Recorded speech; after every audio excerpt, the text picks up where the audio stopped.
I'm Andrea Johnson. I am the Grant and Financial Education Coordinator for the Office of Consumer Credit Commissioner. A little backstory is that I have 15 years of experience in the news. I've won an Emmy for Best Daytime Newscast. I am married and I have 2 kids, a cat, a dog, and a fish. And before we get started today, I just want to say that this webinar is for informational purposes only and does not constitute legal advice. And also, as we go along today, I just want to point out that if you have any questions, go ahead and put them in the chat box, and I will try to get to you as we go along. I also have some handouts for you. If you cannot access those, just email me and let me know, and I will make sure that you get those handouts.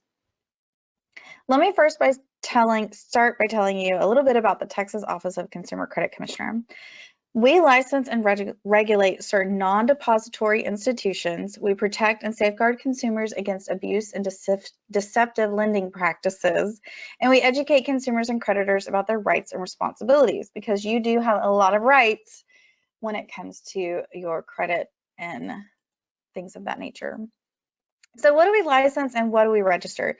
We license credit access businesses such as payday and title loan companies. We also license pawn shops and pawn employees, and we register manufactured housing creditors and things of that nature. Now, I always like to point out that you may have never heard of the Office of Consumer Credit Commissioner, and you have no clue what we're a part of, but anytime you're driving down the street and you see a pawn shop on the side of the road, or you've gone into a pawn shop, or maybe you've pawned something at a pawn shop, you've had indirect contact with the Office of Consumer Credit Commissioner. So we're in a lot of places. So we also offer consumer assistance, and we offer that to provide consumers protection from misrepresentation, fraud, and deceptive practices by addressing your complaints, providing information about credit transactions, helping you understand the terms of your contracts and legal rights, and we mediate disputes. If you think that you have any complaints or concerns about any of the industries that we license and register, please call our consumer assistance helpline. Someone is sitting there ready by the phone to actually speak to you. We also provide financial education through me, the Financial Education Coordinator. We provide informational seminars and webinars like this one.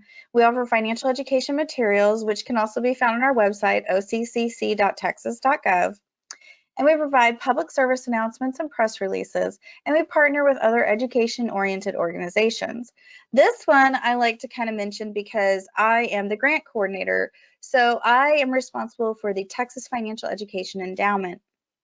And what that does is every 2 years we award funds to organizations across the entire state of Texas who offer financial education programs to people in their area at a low or free cost. Some of those even include home ownership programs. So we're very proud of that. Again, I want to mention that this webinar is for informational purposes only and does not constitute legal advice. Now we're going to go over a little bit about credit, and we're also going to go over a little bit about building wealth and what that means to you. So I'm going to start with asking a question today. Our first question is, why do you need credit? Everything looks like it's working. So why do you think you need credit? Do you need credit to get a job, get a home, get a phone, or buy or rent a house or apartment?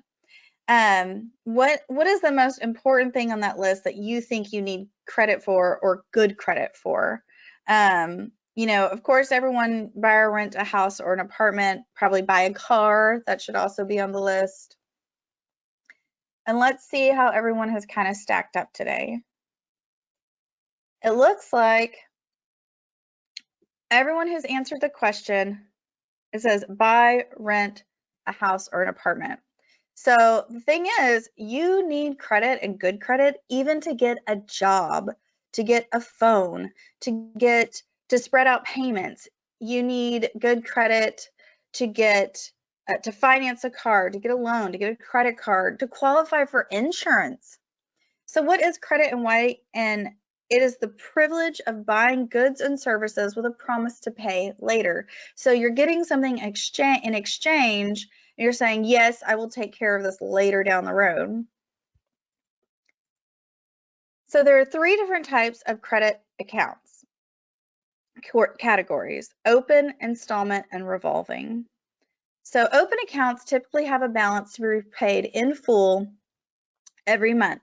Interest is usually not charged, but a provision to charge interest may be included in the initial agreement. The rate typically does not exceed 1.5% a month or 18% a year.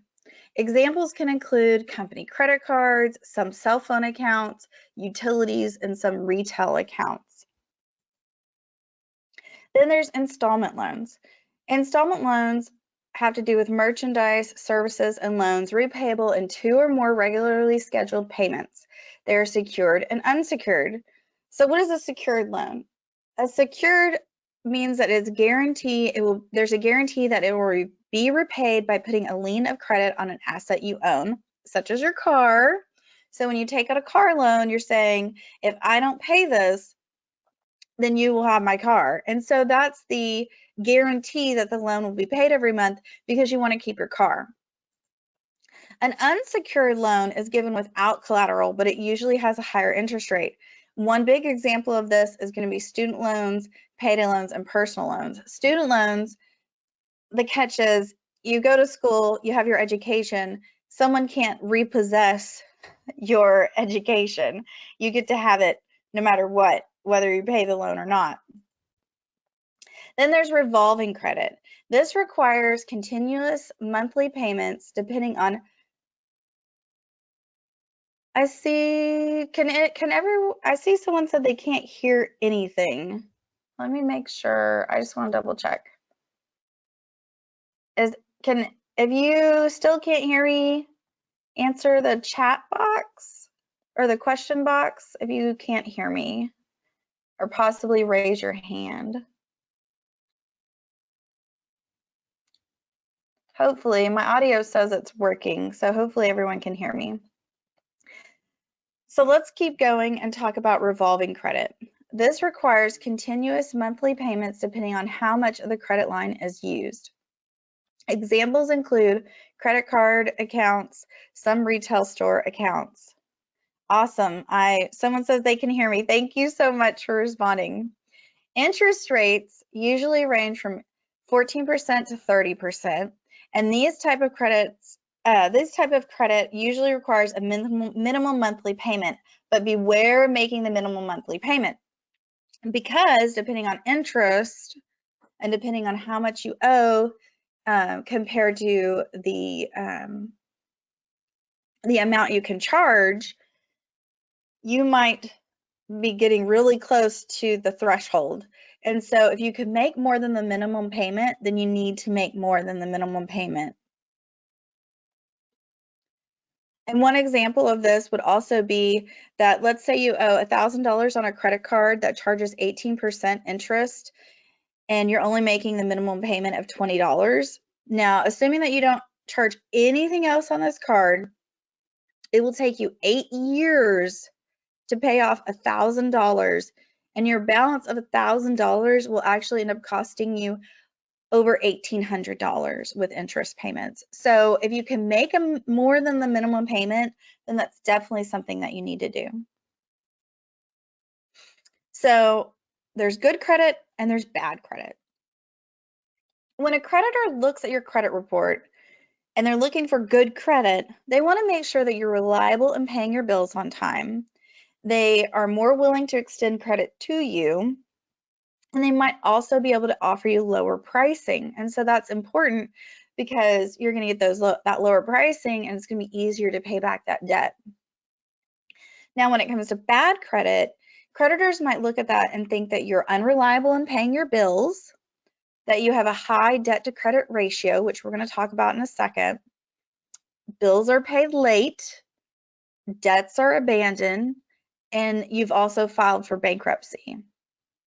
And the thing about these little tick marks on your credit report that are signs of bad credit is that they also have timelines of how long they will be on your credit report.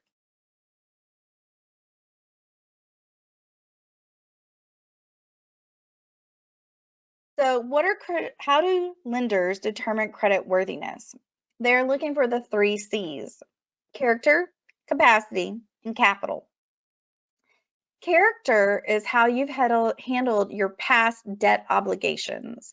So that's where they're looking at your good history versus your bad history. Do you pay off your car loans? Do you pay off your credit card debt? How many accounts do you have open? Capacity is how much can you borrow? So they're looking at your debt to income ratio.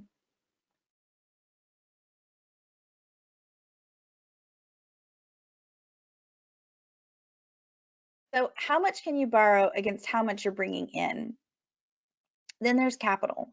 This is your current available assets that the borrower will look at to see if you get to a situation where you can't pay your debt, do you have any assets to cover the cost?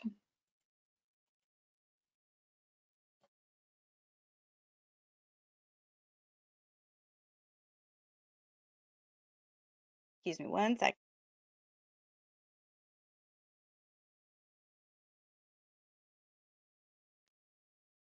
So another way a lender determines how much debt you can handle is your debt to income ratio. This measures your current financial obligations against your current income. If you have 10% or less, you're in great shape. 11 to 20%, you shouldn't have any trouble getting loans, but you need to kind of think about how much debt you've taken on. Now, once you get to 21 to 35%, you should probably stop charging. You're probably not having any problems getting new credit cards, but you're spending too much of your income on debt repayment. And once you hit that 36 to 50%,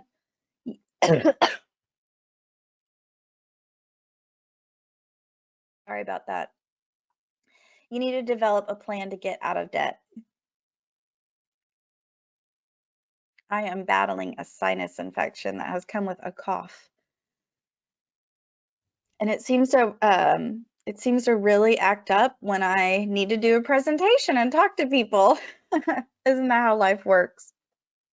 Anyway, so talking about credit reporting agencies. What is a credit reporting agency? Well, it is a clearinghouse of consumer credit information that maintains and compiles credit information established by you, the consumer, into a credit report. Now, your role in this is to establish your credit and to check your credit file periodically with a credit reporting agency.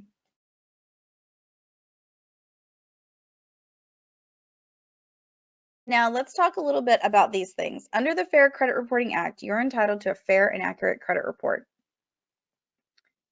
The Equal Credit Opportunity Act prohibits credit discrimination on the basis of your race, color, religion, national origin, sex, marital status, age, or because you get public assistance. The Credit Repair Organization Act prohibits untrue or misleading representations and requires certain affirmative disclosures in the offering of sale of credit repair services. The Act bars companies offering credit repair services from demanding advance payment and requires that credit repair contracts be in writing and gives consumers certain contract cancellation rights. It looks like we had some audio issues, but it's been taken care of. That's good to hear. Hopefully it's not just when I mute my mic. So let's take another polling question.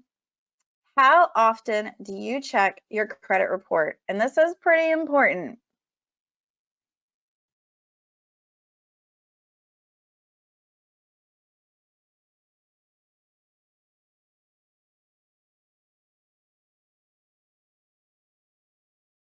I'm always curious about asking this question to see how many people on the call or in the meeting say never. And we're going to discuss the importance of checking your report. So let's close and let's look at those results so we can see how everyone else is doing. So a lot of you say that you check once a year, 25% say once a year, 50% say more than twice a year, and 25% say never. So one of the things we want to address are the people who say never. Even if you don't have credit history, even if you haven't had identity theft that you're aware of, it's always best to check your credit report. Earlier today, I was having a discussion with someone and they asked about whether or not they should check their child's credit report. And this can be really important because just because they haven't gone out and used their social to, get an application for credit or purchase a home or do any number of things that you can do with credit, you don't know if somebody else has. So it's really important to check your credit report and make sure it's accurate. Now, here are the 3 credit reporting bureaus: Experian, TransUnion, and Equifax. And you see the red box on the screen? The red box on the screen shows that you should get your annual credit report. Go to annualcreditreport.com for 1 free credit report a year. So that means you should at least be checking it once a year because it's free. And checking your credit report does not affect your credit score. So it doesn't hurt to check your credit report. Now, the one thing you want to keep in mind is that these 3 credit bureaus do not make lending decisions. They're just a clearinghouse for that information so that lenders can go there and check your credit report. Now, if something is incorrect with a creditor and is incorrect, then you need to dispute it with a creditor and the credit bureau. And there's a process to that. It's not just an overnight quick fix if you find something wrong. So what's in a credit report? Personal identification information, which includes your name, any names you've had previously, your address, any previous addresses. It's going to include your employer's information, any previous employer's information. It's going to show account information. It's going to show public record information, like tax liens and bankruptcies. And it's going to show inquiries. So anytime you filled out an application, you get a little ping against your credit report. And what's not in a credit report is your race, religion, medical history, political preference, and criminal record. Political preference is probably a hot topic right now. So what about credit scores? This is something else you're going to find in your credit report.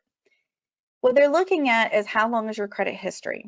The longer, the better. Now, if you're straight out of high school or you have a high schooler going into college, they're not going to have any credit history, more than likely. So then you got to work on building the history.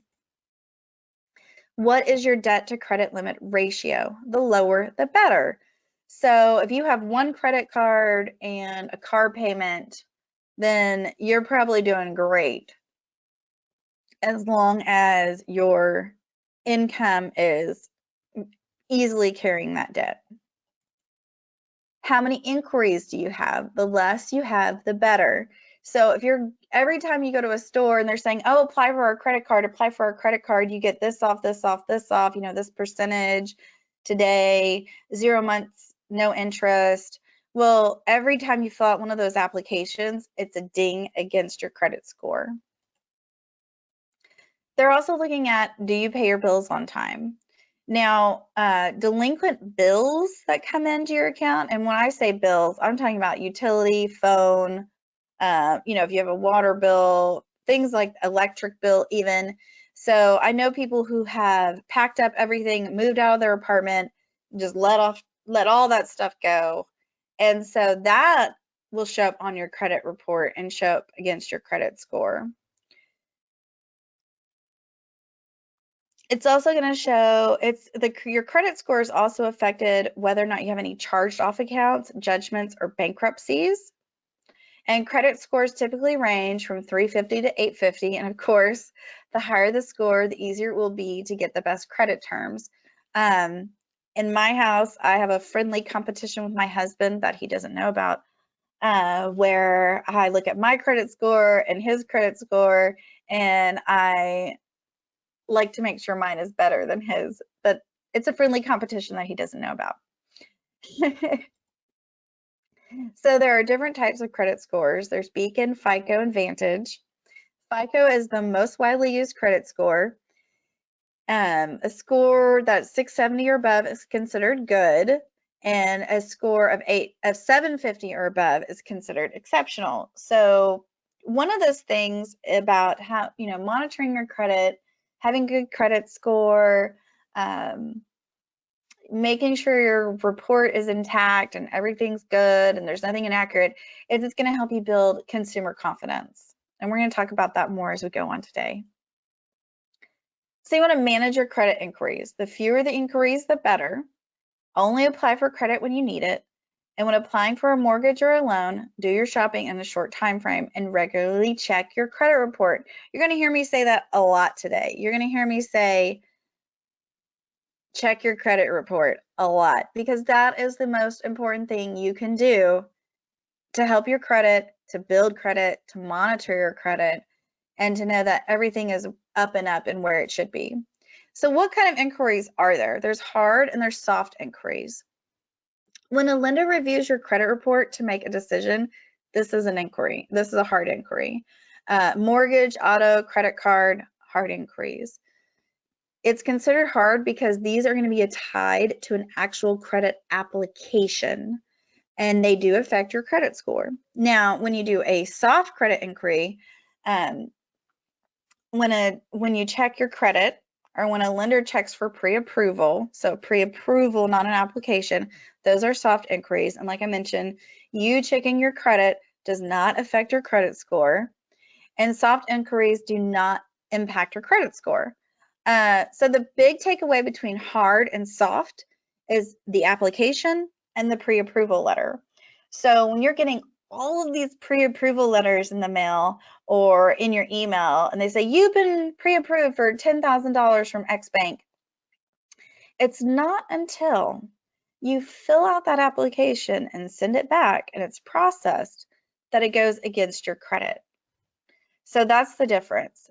An application versus a pre-approval letter. You can get pre-approval letters all day, but it's not until you fill out that application does it affect your credit.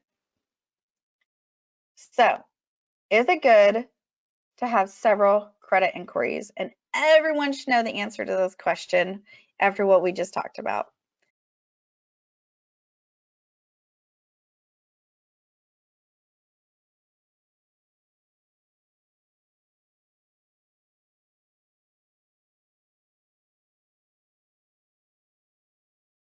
So it looks like everyone is involved today and paying attention. So everybody said, no, it is not good to have several inquiries on your credit account, on your credit report, which is true. And that's why we just discussed it. So I'm glad everyone is with me today and awake. Everyone's had their cup of coffee or their tea. So one of the things about checking your credit report is that you're checking for inaccurate information and to make sure everything is there, and to remember that it takes time for your credit to be repaired. So if you do find something that's fraudulent, it's not an overnight process. Certain delinquencies remain on a credit report for 7 years, public record items 7 years, bankruptcies 7 to 10 years depending on how you file. If you are considering a credit repair organization, you need to remember to evaluate the pros and cons, because you don't know what you need to, what might be your best benefit.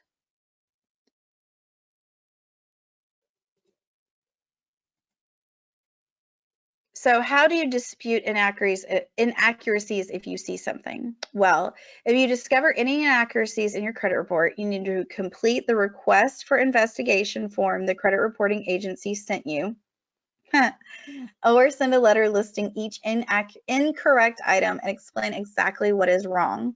If an investigation does not resolve the dispute, you can add a statement to your file, which I'm going to show you the whole flow chart on this one next, and you need to contact the creditor. So here it is broken down in really simple terms. You notice the inaccurate information. you dispute the account with a credit bureau. The credit bureau checks with the creditor to verify the information. The creditor then has 30 days, not overnight, to investigate and respond to the credit bureau. If the creditor doesn't respond, the information must be removed. If it does respond, the item will either be deleted or verified. A new copy of your credit report will then be sent to you. Then you're entitled to a statement, just like I mentioned, of no more than 100 words to explain the negative remarks. And actually, I've looked up, like how do I dispute? And this information, there is a form and everything on the credit bureau's websites. So it's right there for you to easily access. And so you can go ahead and dispute, but keep in mind, like I said, it takes time. This is not an overnight thing. I always point out that, when you go to the store and you swipe your card, the money comes out instantly. But if you need to return something, depending on what you purchased, where you purchased, it's not an instant overnight process. Usually it takes days, maybe weeks or longer in order to get your funds back. So it's the same thing with the dispute process. Now, what can be changed when you go to dispute something? Information that is an error. So if it's completely wrong, of course, that can be changed. Accounts that are not yours, again, that's inaccurate information, that is fraudulent information. Inaccurate payment history, however, you will need to show proof that, yes, I did pay this bill on time every month. And any old information with proof can also be removed. What cannot be changed is information that is true, information with legal timelines such as bankruptcies, public records, history of payments, and accurate credit inquiries. So the big takeaway from this one, I always think, is time. And just like the dispute process not being an overnight success, time is what, if you've got bad marks on your credit, it takes time for them to come off. If you filed a bankruptcy that's 10 years, don't expect it to not be there in 2 years. It can sit there for 10 years on your credit report showing that you filed bankruptcy. So that's just something to keep in mind. Even credit inquiries have a timeline of how long they can be on your credit report. So once you notice something bad, should you place a fraud alert or freeze on your credit report? Now, a freeze generally stops all access to your credit report. It's available to anyone. It's temporary until you remove it. And a fraud alert, a business must verify your identity before issuing you credit, and it remains in effect for 90 days. So earlier I was talking to someone and she said that there was a time where she and her husband were getting several credit cards in the mail, and neither one of them had applied for it. And so, of course, they had to check out their credit, take care of some things, and then they put a freeze on their credit report. And so not only by putting the freeze on her credit report, which means no one can apply for credit, that also kind of gave her, I don't know, she has to really think about, she still keeps the freeze on her credit report, and she has to really think about if she really wants whatever it is that she wants that requires credit. So, if there's some card that's offering a percentage off or, 36 months no interest, she has to physically remove the freeze on her account in order to get that. And she also has to notify her husband. It has to be a decision they're both making. So she said that's been really good at helping her manage those choices, making more educated decisions about what credit she needs or wants. So I think that's a really, if that's something you're interested in, that's a really good way to kind of help you wrangle in your credit. Credit reporting myths, however, a lot of people think that the credit bureau, Experian, TransUnion, Equifax, denied them credit. And again, credit bureaus do not make lending decisions. When you pay a debt, it will be removed immediately from your credit your file. And just like we mentioned, all of that takes time. So negative history remains on your file for the allowable time permitted by law. And examples of that I always mention are bankruptcies, because they're 7 or 10 years, and a lot of people have heard of bankruptcy. You know, businesses declare bankruptcies, personal individuals require, you know, can file bankruptcy. It's a thing a lot of us have heard about. So keeping your credit in check. First, you need to live within your income. So, and you may think, okay, well, yeah, but for some people, they use their credit card to make ends meet by the end of the month. You know, especially if you're getting paid on the first of every month, and by the time the end of the month comes, right before your payday again, you're whipping out that credit card because you need to buy groceries or you need to put gas in your car. So you're not living within your income if you're still having to use that credit card to depend on.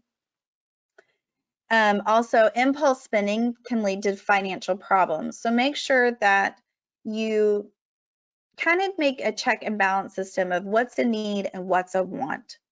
You know, and for some people that's really hard. I know it probably took me into my 30s to figure out really what a need and a want was, because I didn't actually need the really cute shoes, but I sure didn't want them. So, you know, it's really balancing that out and understanding your impulse spending habits. Now, another thing to keep your credit in check is if your expenses exceed your income, you have 3 choices really. You can increase your income, reduce your expenses, or you can go into debt. I personally wouldn't want to go into debt, and I really don't want to get a second job to increase my income, or a third job for some people. So I would much rather reduce my expenses and probably have to build a budget. Now, if your income exceeds expenses, the extra money can be added to savings or used for other purposes, such as paying down debt. So that's one thing to, you know, make sure you're considering. So what about reestablishing your credit? Well, when it comes to reestablishing your credit, there's a few things you can take into account. Stability in employment. Creditors love for you to have the same job. I also learned that, you know, I mentioned I worked in the news. Well, when I went to buy my first home, I had already worked at 3 different news stations. However, I had worked in the same industry. So it wasn't that I had switched employers, but I had consistent employment, and it was employment with the same line of work. So that also played into what decision the lender made. So you want to make sure that you're paying your bills on time and maintaining your mortgage or rent. That's a big one. Now, also remember when it comes to reestablishing your credit that it takes time. I mentioned that before, and that's a big one. Have patience. Don't be hard on yourself. You know, if you're stressed out about bad things you find on your credit report, or you have bad credit, if you're trying to establish credit to begin with, just remember it takes time, and everyone is different. And you don't want to add that to your financial stress, you know, because you are already, you know, my credit's bad, I really need a new car, or I need car repairs. And you just got to take a breath and remember that it's going to take time. It's slow and steady, you know, just one thing at a time. So if you see several bad marks on your credit report, make sure you're ticking off one at a time. Don't try to just grab everything and fix it.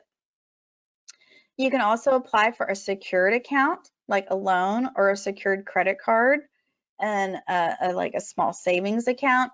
And so a lot of these, a secured card is going to be linked to an account.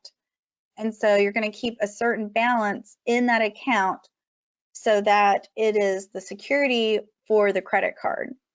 So if for some reason you default on the credit card, it can still get paid through that account. Now, also you want to consider the pros and cons of debt settlement. One pro is that debt settlement may help you pay off your debt for much less than you owe. On the other side, it will impact your credit score, and it could be there for quite a while. So if one thing you don't like is looking at the negative marks for a long term, you're still going to see that on there. So let's talk a little bit about debt repayment. There is the debt snowball. You are going to pay the minimum payment on everything, and anything extra goes to the smallest balance.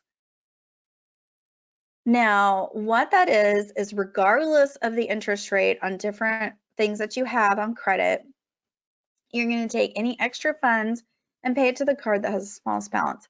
So let's say you have a credit card with $1,000 on it, but a really high interest rate. You have another one that only has $200 on it. Regardless of the interest rate, that's the one you're going to focus on and get it paid off. And to me, I think that's a faster return for the money. And then there's the debt avalanche. So what you're going to do is you're paying the minimum payment on everything and then the extra to the highest interest rate.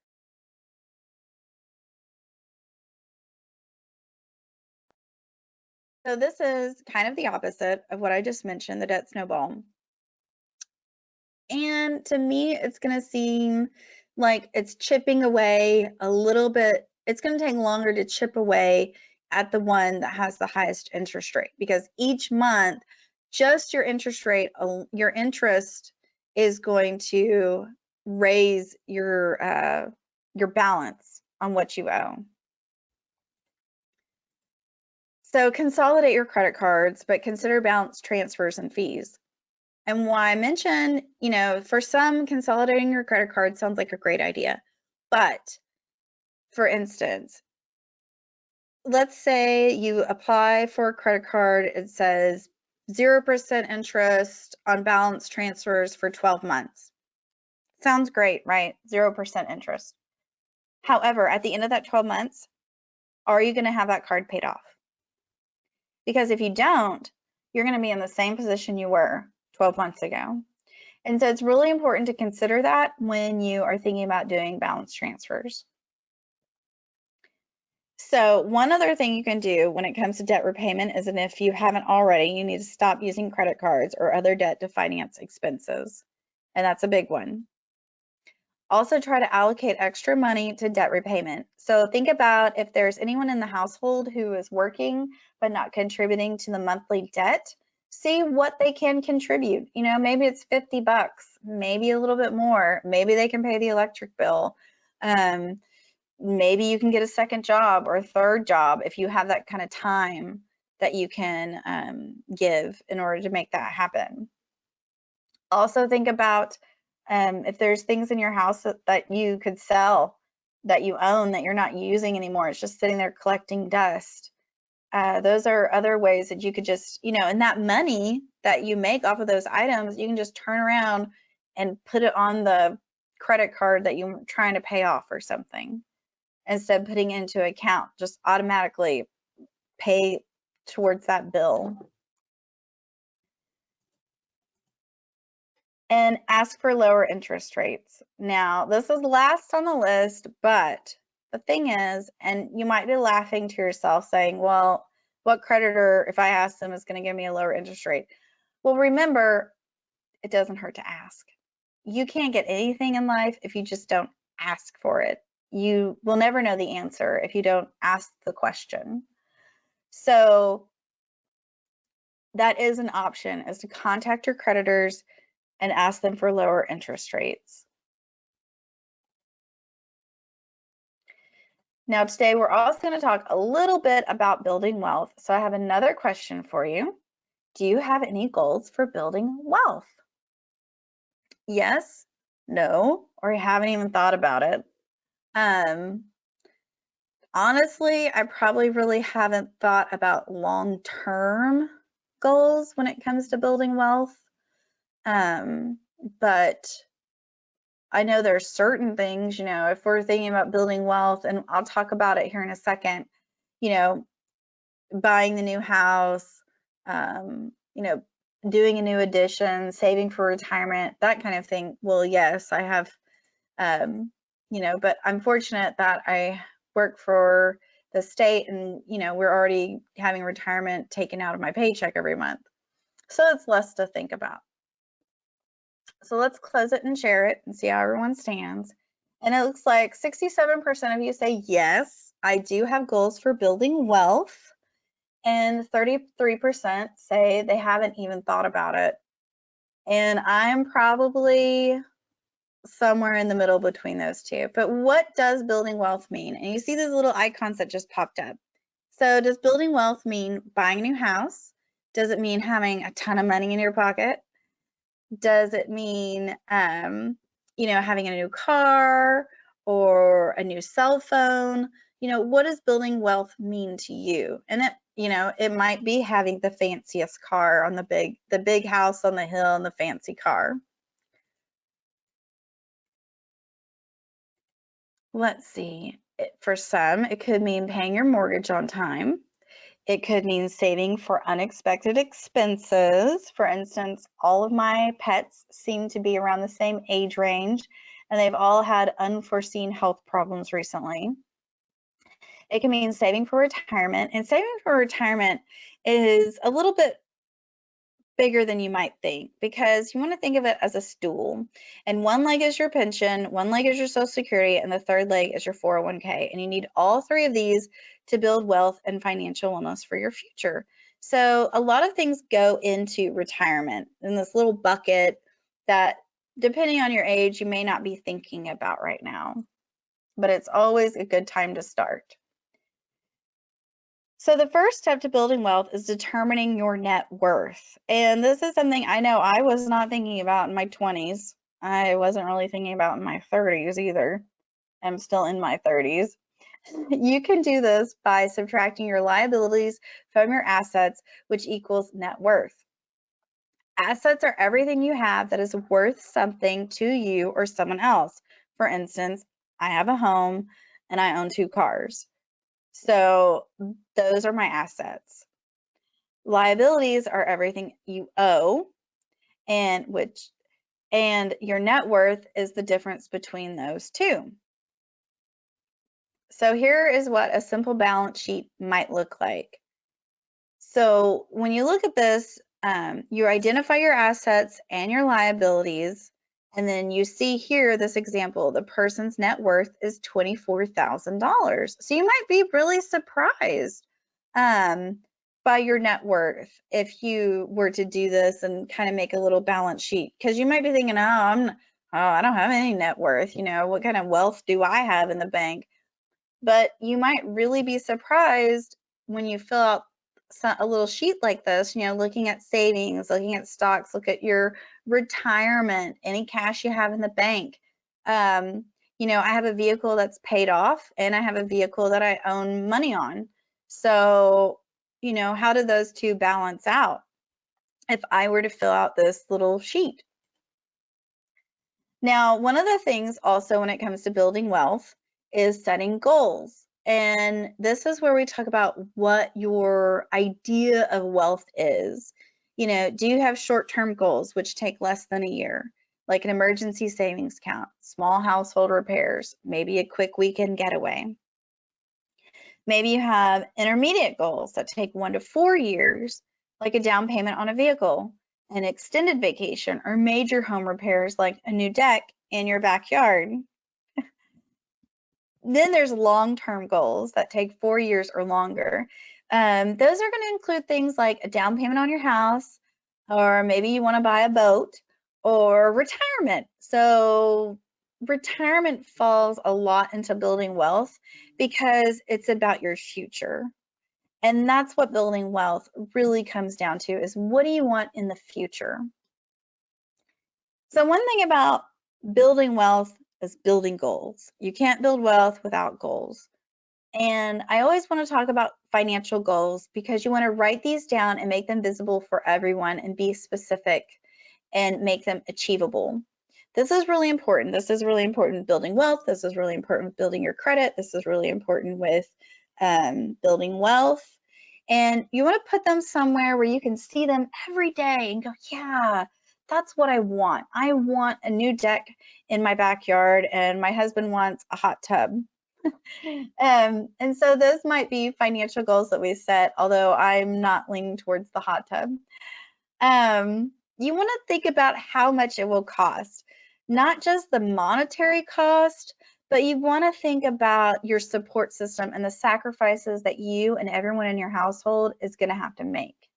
Um, because it's not just money at this point. When someone says, man, I really want to eat out, tonight, and you just ate out last night, or, you spend you're going to go to the movies, or you're going to go shopping for new clothes. So you're going to have to set a budget for different things, and you're going to have to use the word no.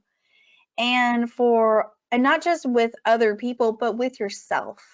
You're going to have to say no. So there's going to be sacrifices usually to achieve financial goals.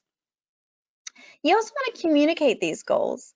You want to rank them and you want to share them with people so other people can help you reach your goals. I used to have a really bad shoe addiction, and anytime I would be out shopping with my friends, I would see like a shoe store we'd walk past, and automatically I'm just like seeing something that I need, and usually, luckily, someone was there. If I was with someone, they could kind of go, well, I don't think we need to go in there today. And they knew to pull me out of that situation because I had a real shoe addiction. You want to establish a timeline, and this will determine the monetary line item in your budget. So another thing about, building your credit, setting financial goals is building a budget, which we're going to talk about that again.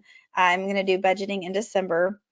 And for example, if your goal is to have $1,000 for a new car down payment over the next 18 months, you need to set aside roughly $56 a month. $56 a month. I mean, I feed a family of 4, so that's what, maybe eating out twice one weekend. So there's my money that I can put aside to achieve my financial goal. You also want to be flexible and keep your eye on the prize. You may have to reset and compromise, and a setback does not mean you're not successful. So that also means, your financial goals will help you build wealth, and they'll also probably help you repair your credit. And that's something else you want to think about. The key takeaways I want you to have today, and we've been talking for about, almost 50 minutes now, and I hope everyone's still with me, but I want you to have consumer confidence. What this means is when you have established good credit and you are looking towards these financial goals, you have consumer confidence in knowing that you can get to those goals. We wanted to upgrade our car this spring because our children are not getting smaller. And I walked into the dealership and automatically they're like, oh, well, let's see what you can, let's just send out your information and see what comes back. And I said, no, I know my credit is good. I know my credit history is good. I know my credit score is good. This is what I want, and this is what you're going to give me. And that's exactly how I addressed the situation. And it didn't take all day to make that transaction happen. And I got what I wanted, but I knew what I could have because I checked my credit report, I checked my credit score, and I make sure those things are looking good before I head out the door. It's also going to save you money by helping to lower your rates. So as long as you're monitoring your credit and you're working on these things, you are going to also lower rates when you get credit extended to you, and that's going to be good. You're going to heal your credit score. So if you work on these things, you check your credit report, your credit score should get better. It's also going to save you time and stress. Like I said, when we went to buy the new car, I wasn't stressed. I knew what I wanted and I knew what I could get. And I wasn't sitting there, like chewing my fingernails, worried that they're going to come back with some crazy interest rate. I already talked to my bank. I already looked at my credit report. So it was up to me, essentially. And you also want to take control of your finances.